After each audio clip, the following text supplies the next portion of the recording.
Kathleen. Today we are loading our 7-pound 5-meter professor fishing boat for my Australian customer. Behind me you can see this boat with a very fascinating color, gray and light gray. Later I will introduce to you the boat detail information. Okay, follow me please. And you can see the color very beautiful. You can see this color with very bright and very beautiful.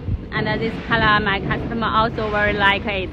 And also with a canopy on the roof that can extend. And you can see this boat with a very good welding.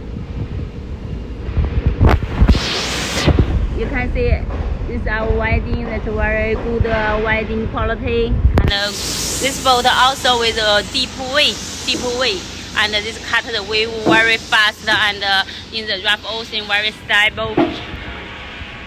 You can see this name is my Chinese name.